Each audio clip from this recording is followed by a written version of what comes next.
আমাদের মধ্যে রয়েছে অমিত স্যার।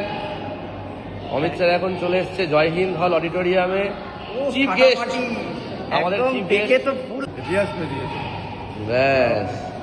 আর এই যে ক্যামেরাম্যান। তাই আমার খুব ভালো লাগছে, অমিত স্যারের নতুন ফোনে আমার ভিডিও রেকর্ড হচ্ছে, আইফোন এয়ার। ও লাভলি লাভলি। জিরো থেকে হিরো হওয়ার মজাই আলাদা। আর আজকে খুব খুশি, আমার প্রত্যেকটা বাচ্চা হিরো হয়ে গেছে। সবার পকেটে আইফোন, সবার কাছে 4 চাকার চাবি, আর সবার হল ভর্তি লোক, আর বিদেশ ঘুরে ঘুরে সব পাগলা করে দিচ্ছে। আজকে বিশাল বড় অ্যাচিভমেন্ট, বিশাল বড় প্রোগ্রাম, 1000 লোককে নিয়ে জয় হিন্দ হলে প্রোগ্রাম। আমি খুব হ্যাপি। এবং আজকের যা হতে চলেছে পুরো বেঙ্গল জেনে যাবে, একটা ইতিহাস সাউথ 24 পরগনায় হচ্ছে। সাউথ 24 পরগনায় সমস্ত রয়্যাল বেঙ্গল টাইগার আজকে একজোট হয়েছে, হালুম হবে।